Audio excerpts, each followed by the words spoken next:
Hello everyone. In this lecture, that's chapter 12.2, we will be discussing the synthesis and reactions of organometallic compounds, namely to give alcohol products that resulted from a carbon-carbon bond-forming reaction.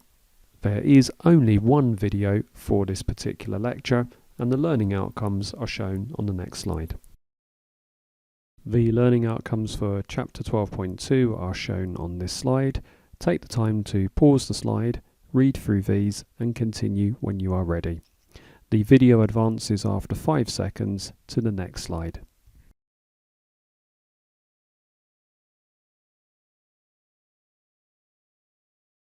There are 3 types of carbon-metal bond. The first is primarily ionic, so carbon-sodium or carbon-potassium bonds, where the carbon atom has a full negative charge. But the application of organosodium or organopotassium compounds in chemistry is limited in part due to competition from organolithium compounds, which are commercially available and exhibit more convenient reactivity. This brings us to the second class of the carbon-metal bond, which is suitably reactive, easy to synthesize, and is suitable for a wide range of carbon-carbon bond-forming reactions. These include the organolithium and organomagnesium, aka Grignard reagents. We see a picture of Victor Grignard, to whom these compounds are attributed. These contain very polar covalent bonds, which make them suitable nucleophilic anionic species, and they are stable enough for useful chemistry. Lastly, we see primarily covalent metal bonds, such as that between carbon and lead, which is purely covalent. We will not consider the first nor the last type of organometallic bond on this course.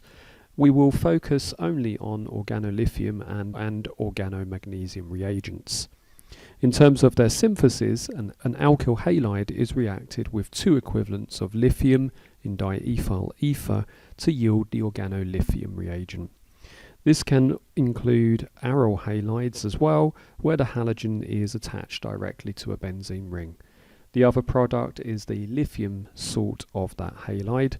Please note that the reaction is usually completed at -10 degrees Celsius.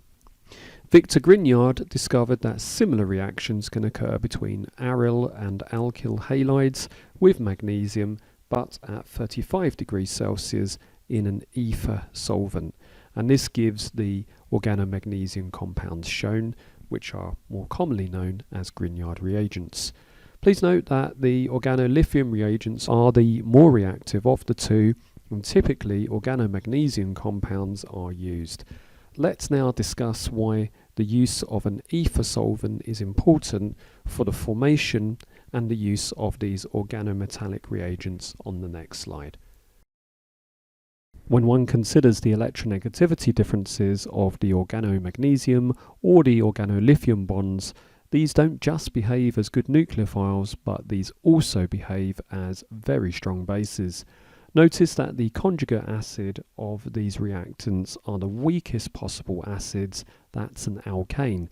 The carbanionic character of these reagents, a strong conjugate base, effectively R-, would readily deprotonate most, if not all, polar protic solvents. And so these reagents must be kept away from either water or other alcohol functional groups, or any polar protic solvent for that matter, as there will inevitably be unwanted competing acid-base reactions which just destroy the nucleophile, R-. Such an acid-base reaction will happen far faster than any desired nucleophilic addition reaction with a carbonyl group or any SN2 reaction with an epoxide. Seeing as we already have some familiarity with SN2 reactions and epoxides, let's look at these reactions first before considering any nucleophilic addition reactions to carbonyl containing functional groups. When a Grignard reagent reacts with an epoxide, such as oxirane, this will cause the epoxide to ring open, see chapter 11, and yields the formation of an alkoxide intermediate. Note that the carbon chain has been lengthened as shown in pink by the bond to R. An acidic workup, represented by the hydronium ion in the second step, gives rise to a primary alcohol when the oxirane has not been substituted with any other R groups. The exact same possible outcome occurs if an aryl Grignard reagent is used. However, what if the epoxide was unsymmetrical? What we learnt in chapter 11 still applies. The Grignard reagent is a strong nucleophile, and the SN2 reaction will occur to the least hindered side of this methyl oxirane. This is a way of synthesizing a secondary alcohol. However, if there were two methyl groups that were present instead of the one on the methyl oxirane, this would yield a tertiary alcohol. And just like before, don't forget that acid workup in the second step to protonate the alkoxide intermediate, thus giving the final alcohol product. Now let's take a look at how these reactions work via the nucleophilic addition mechanism. Here we see the reaction of a Grignard reagent with propan-2-one. Propan-2-one is just the IUPAC name for the more commonly known acetone. And acetone is a ketone. Now the reaction scheme is shown first, and you can see that this reaction is done in ether. Now ether is just the solvent for the reaction, and the little star just indicates that this needs to be done under anhydrous conditions. The second half of the reaction is the acidic workup as usual, and this in this case will give us a tertiary alcohol and a magnesium salt. So in the first step, the Grignard reagent reacts with the ketone, and the way it does that is it uses the nucleophilic sigma bond to attack the electrophilic carbon of the carbonyl compound. As it does that, the pi bond between the carbon oxygen breaks, and this puts the electrons onto the electronegative oxygen. This forms something known as a halomagnesium alkoxide. Now in step 2, what happens is that you would have an acid, and this would be a hydrohalic acid such as HBr or even HCl, and the halomagnesium alkoxide is just simply protonated, and this would give you some water.